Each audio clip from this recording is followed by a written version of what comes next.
Freemasonry ini dalam bahasa Belanda ya, di Vrijmetselaarij gitu, di padanan katanya itu saya kira. Itu datang sekitar tahun 1756 ya.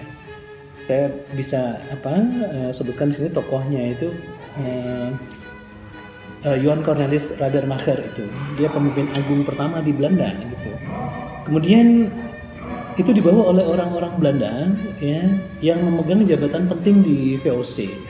Jadi kita bisa sebut nama Cornelis Matthäus Radermacher itu. Dia memprakarsai didirikannya loji. Ya, loji pertama di Hindia Belanda gitu.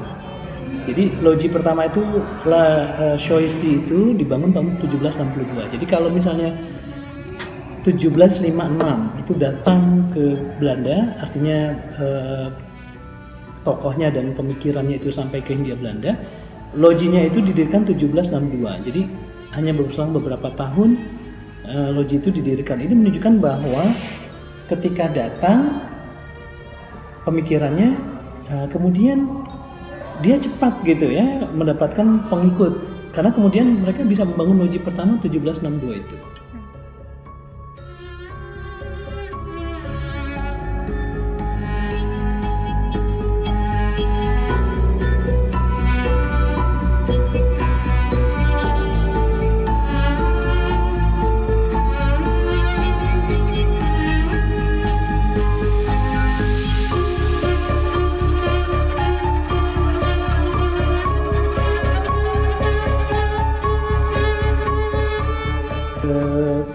Secara umum kan sebenarnya ya tarekat ini kita bisa katakan tarekat gitu aja ya, Vrijmetselaarij ini sebenarnya justru lebih banyak aktivitasnya itu di bidang sosial dan sosial terutama pendidikan. Jadi justru orang-orang ini kalau bisa berderma malah begitu. Ini kalau menurut kita lihat beberapa karya yang sedikit mengutip tentang sejarah Freemasonry itu ya. Jadi justru memang orang tadi sampaikan memang harus beragama.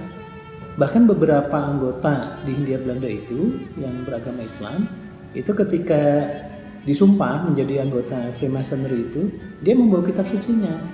Jadi misalnya orang-orang Islam itu bawa Al-Quran gitu.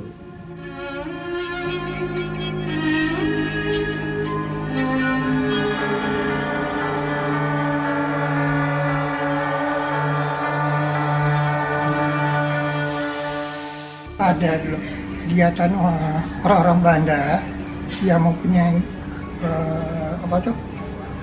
kebatinan ya, macam kebatinan. Dia mengadakan upacara-upacara yang katanya menggunakan tulang belulang. Nah, waktu dibangun tengkorak-tengkorak yang mereka piara tuh dibuang, terus akhirnya dikubur, terus akhirnya nggak tahu kemana.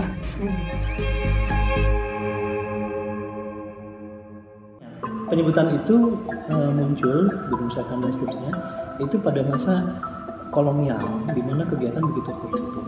Nah sekarang itu saya kira orang-orang mulai ini ya setelah tahu banyak tentang apa sebenarnya Freemasonry itu, saya kira lambat laun sebutan itu sekarang hilang harusnya.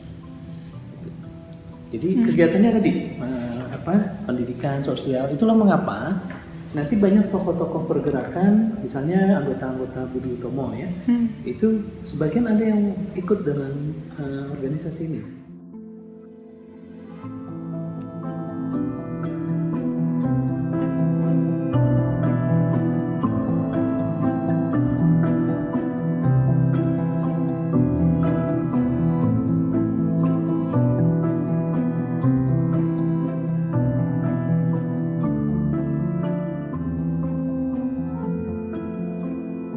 Bukan lambang-lambang Yahudi itu lambang-lambang yang diambil oleh orang-orang Yahudi sendiri ya ketika mereka tinggal di Mesir.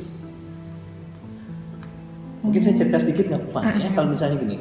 Jadi di tengah raya itu kelahiran kelompok tarekat bebas ini merupakan sebuah sintesa dari ajaran-ajaran Mesir kuno. Coba lihat ini nih, lambang-lambangnya itu. Misalnya apa mata satu itu, Iya. nah, itu matanya Horus itu kan salah satu dewa Mesir kuno itu, kemudian jangkanya itu dan seterusnya.